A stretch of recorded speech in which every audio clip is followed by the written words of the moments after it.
Olá, queridos amigos. Eu sou um servo de Deus. Essa é a nossa gota de sabedoria de hoje. É muito importante que tenhamos consciência da profundidade, da beleza, da força, do poder, da amplitude do nosso pensamento, do cérebro. Deus criou um homem com uma capacidade extraordinária de pensar, de agir, de reagir.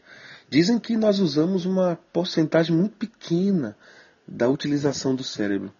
Eu conheço pessoas que são peritas em determinadas áreas. Gente que faz doutorado em física. Misericórdia, eu sou péssimo em física. Gente que faz doutorado em matemática. Eu conheço gente assim. Gente que fez doutorado em português. Eu conheço uma pessoa que faz doutorado em biologia. E assim nós vamos percebendo como em determinados departamentos tem sempre alguém muito bom naquela arte de pensar. Mas por mais que tenhamos a capacidade intelectiva, nós vamos perceber que na área, no departamento de criar e de crescer com Deus, nós jamais seremos doutores.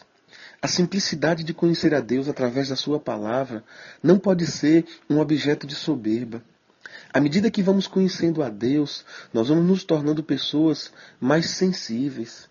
À medida que vamos conhecendo a Deus, nós não vamos nos tornando doutores, nós vamos nos tornando pessoas mais sensíveis à voz de Deus. Pelo menos devemos ser assim. Pelo menos devemos entender que o projeto de Deus é que Ele cresça e que nós diminuamos. E na arte do pensar, eu fico pensando, eu fico refletindo como é importante que o ser humano entenda que há realmente uma força no pensamento. Mas a força do pensamento, ela deve ser, de certa forma, eu diria que artesanalmente, muito estudada.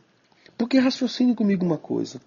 Se o pensamento é poderoso, se o pensamento é tão forte assim, vamos imaginar agora, no momento que você escuta essa gota, que você esteja com um problema financeiro. Mas automaticamente você começa a pensar: eu sou o homem mais rico da minha cidade. Eu sou o homem mais rico do meu país ou do lugar onde eu estou, do meu estado, do meu cantão. Então pense comigo. Se você começar a pensar agora nisso, eu sou essa pessoa, cairá dinheiro na sua conta? Você resolverá os seus problemas financeiros agora, só com a força do pensamento? Mas vamos admitir que você esteja agora querendo fazer uma grande aventura. Você quer fazer um rally num lugar muito caro. E para isso você vai precisar, nesse momento, alugar um equipamento. E esse equipamento é muito caro. E você não tem condições financeiras, mas você diz assim: sabe de uma? Eu vou ter esse equipamento daqui a meia hora. E você começa a usar o seu pensamento nessa linha: eu vou ter. E você sai ao seu prédio, você sai à porta do seu condomínio, da sua casa. Você acha que lá, à porta da sua casa, estará esse equipamento? Então é lógico que o pensamento é poderoso. Deus fez o pensamento do homem assim extraordinário. E eu concordo. O problema é que, por mais que o seu pensamento seja poderoso, jamais ele vai resolver os seus problemas se você não tiver atitude, se você não tiver ação, se você não estudar, se você não trabalhar, se você não pedir perdão, se você não se aproximar, se você não se relacionar, se você não for inteligentemente, se você não for emocionalmente inteligente. O que eu quero dizer é que o pensamento é poderoso, mas o pensamento ele tem um poder diferenciado. Por exemplo, esses exemplos que eu dei, você percebeu que não resolveu o seu problema. Mas ao mesmo tempo, vamos pensar que você, nesse momento que escuta a gota, você estava pensando assim: eu sou a pior pessoa do mundo. Ninguém gosta de mim. Ninguém se aproxima de mim. Logo depois que você tem esses pensamentos, será que isso acontece? Ou então vamos imaginar que você está sonhando em conseguir a vaga de emprego naquela multinacional, naquela empresa.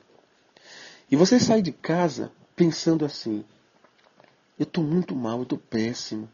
Eu não vou conseguir.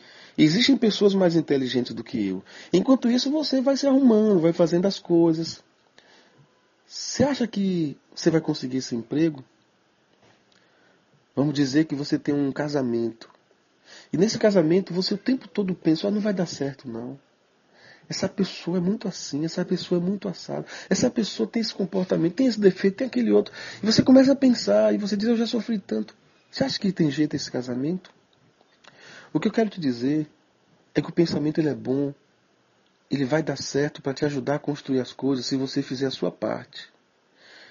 Mas o pensamento, ele consegue destruir muitas coisas na sua vida, sem você fazer nada, simplesmente só pensando. E o texto que eu quero deixar para nós hoje se encontra em Provérbios 23, no verso 7, a primeira parte, que diz assim: porque como você se imagina em sua alma, assim você é. Tem uma outra versão que diz assim: porque como imagina em sua alma, assim ele é. O que a Bíblia está dizendo é o seguinte: há um poder que sai como um raio cortando a nossa alma, fazendo aparecer aquilo que às vezes eu não sou. Mas como eu penso tanto, eu começo a sentir, eu começo a ser aquilo. Eu quero deixar para você essa gota hoje uma mensagem de Deus. Pense como Deus pensa. Sinta como Deus sente. E fale consequentemente da mesma forma. Senhor, que o Teu Espírito Santo faça uma cirurgia na alma, na mente das pessoas que escutam essa gota. Que por mais que o pensamento seja poderoso, mas que o Teu sangue, que foi derramado na cruz do Calvário, tome o seu lugar de poderoso dos poderosos, de rei dos reis e de senhor dos senhores na vida dessa pessoa que escuta esta gota, no nome de Jesus. Amém.